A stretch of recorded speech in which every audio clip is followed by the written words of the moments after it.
Please do subscribe and click on the bell icon for latest videos from Cooking Easy.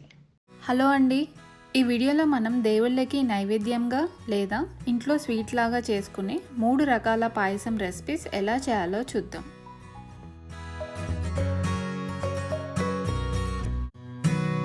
Carrot పాయసం ఎలా చేయాలో చూద్దాం. Stove పైన pan పెట్టుకొని 1 spoon నెయ్యి వేసుకొని వేడి చేసుకోవాలి. నెయ్యి వేడయ్యాక కొన్ని కాజు పలుకులు ఇంకా బాదం పలుకులు వేసుకొని 2 నిమిషాల పాటు మీడియం ఫ్లేమ్లో వేగనివ్వాలి. ఆ తర్వాత కొన్ని ఎండు ద్రాక్ష వేసుకొని ఎర్రగా వేగనివ్వాలి. ఇలా ఎర్రగా వేగాక వీటిని తీసి పక్కన పెట్టుకోవాలి. అదే ప్యాన్లో ఇంకొక స్పూన్ నెయ్యి వేసుకొని వేడి చేసుకోవాలి. నెయ్యి వేడయ్యాక సన్నని క్యారెట్ తరుగు 1 కప్ వేసుకొని స్టవ్ని మీడియం ఫ్లేమ్లో పెట్టి బాగా వేయించుకోవాలి. క్యారెట్లోని పచ్చివాసన పోయే వరకు ఇలా కలుపుకుంటూ వేయించాలి. క్యారెట్ ఇలా కాస్త రంగు మారి పచ్చివాసన పోయాక స్టవ్ ఆఫ్ చేసి పక్కన పెట్టుకోవాలి.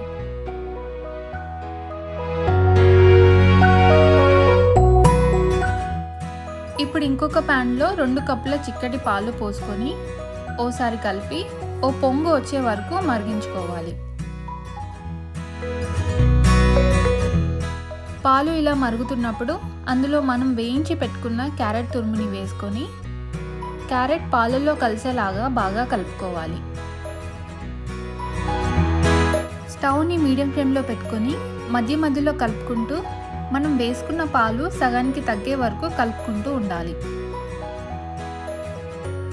ఇలా పాలు సగానికి చిక్కబడ్డాక 1/2 కప్పు పంచదారని వేసుకొని పంచదార కరిగే వరకు కలుపుకోవాలి. ఆ తర్వాత 1/2 టీ స్పూన్ యాలకుల పొడి వేసి ఓసారి బాగా కలుపుకోవాలి. ఇందులో మనం ముందుగా వేయించి పెట్టుకున్న కాజు ఇంకా బాదం పలుకులు వేసుకొని బాగా కలుపుకోవాలి. అలాగే 2 నిమిషాల నుంచి స్టవ్ ఆఫ్ చేసుకుంటే చాలు. ఎంతో రుచికరమైన క్యారెట్ పాయసం తయారైపోయింది. ఈ క్యారెట్ పాయసంని నవరాత్రుల్లో పూజలో అమ్మవారికి నైవేద్యంగా సమర్పించవచ్చు. సేమియా పాయసం ఎలా చేయాలో చూద్దాం. స్టవ్ పైన ప్యాన్ లేదా గిన్నె పెట్టుకొని 2 టేబుల్ స్పూన్ల నెయ్యి వేసుకొని వేడి చేసుకోవాలి. నెయ్యి బాగా వేడయ్యాక కొన్ని కాజు పలుకులు అలాగే కొన్ని బాదం పలుకులు వేసుకొని కాస్త రంగు మారే వరకు వేగనివ్వాలి.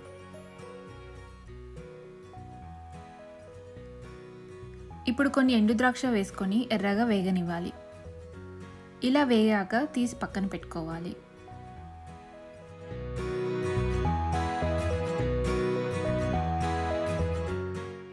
ఆ తర్వాత ఇదే ప్యాన్లో 1 కప్ సేమియాని వేసుకోవాలి. ప్యాన్లో ఉన్న నెయ్యిని సేమియా పీల్చుకునే వరకు లో ఫ్లేమ్లో కలుపుకుంటూ వేయించుకోవాలి. ఇలా నెయ్యి అంతా పీల్చుకున్నాక స్టవ్ ఆఫ్ చేసి పక్కన పెట్టుకోవాలి. స్టవ్ పైన ఇంకొక గిన్నె పెట్టుకొని అందులో 6 కప్పుల పాలు పోసుకోవాలి. 1 కప్ సేమియాకి 6 కప్పుల పాలు పడతాయి. పాలుని హై ఫ్లేమ్లో ఓ పొంగు వచ్చే వరకు మరగనివ్వాలి. ఆ తర్వాత ఓసారి కలిపి అందులో మనం నెయ్యిలో వేయించి పెట్టుకున్న సేమియాని వేసి మీడియం ఫ్లేమ్లో సేమియా అంతా మెత్తగా ఉడికించుకోవాలి.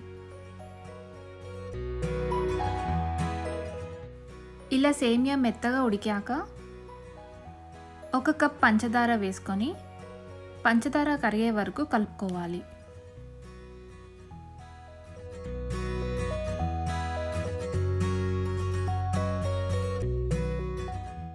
ఆ తర్వాత ఇందులో 1/2 టీ స్పూన్ యాలకుల పొడి అలాగే మనం ఫ్రై చేసి పెట్టుకున్న డ్రై ఫ్రూట్స్ వేసుకొని ఓసారి బాగా కలిపి స్టవ్ ఆఫ్ చేసుకోవాలి.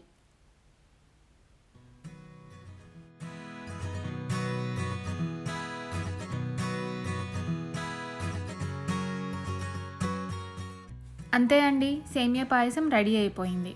ఈ పాయసం వేడిగా చల్లగా ఎలా తిన్నా చాలా బాగుంటుంది.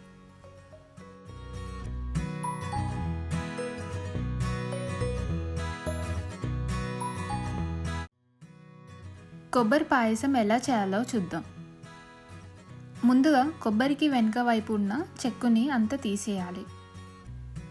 ఇలా చెక్కు తీసుకున్నాక ఈ కొబ్బరిని తురుముకొని పక్కన పెట్టుకోవాలి. స్టవ్ పైన ఒక గిన్నె పెట్టుకొని 1 స్పూన్ నెయ్యి వేసుకొని వేడి చేసుకోవాలి. నెయ్యి బాగా వేడయ్యాక కొన్ని కాజు పలుకులు, కొన్ని ఎండు ద్రాక్ష వేసుకొని ఎర్రగా వేగనివ్వాలి. ఇలా వేగాక తీసి పక్కన పెట్టుకోవాలి.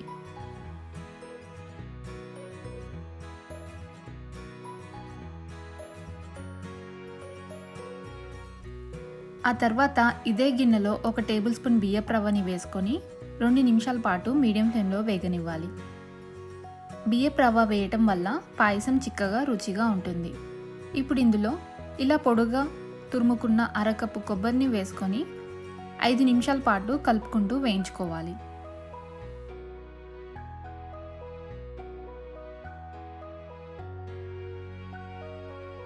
ఆ తర్వాత 2 కప్పుల పాలు పోసుకొని ఓసారి కలిపి పాయసం చిక్కపడే వరకు మూత పెట్టుకొని ఉడికించుకోవాలి.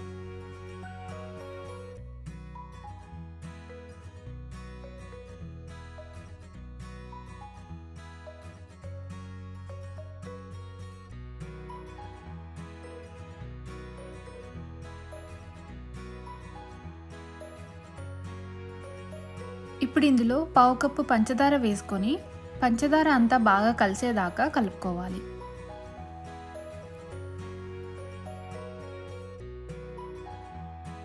చివరగా మనం వేయించి పెట్టుకున్న కాజు, ఎండు ద్రాక్ష వేసుకొని కలుపుకొని స్టవ్ ఆఫ్ చేసుకోవాలి.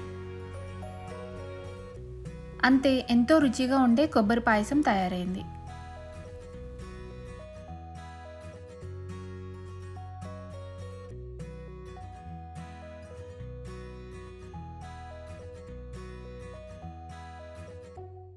మా వీడియోని లైక్ చేయండి, కామెంట్ చేయండి, అలాగే మీ ఫ్రెండ్స్తో తప్పకుండా షేర్ చేయండి.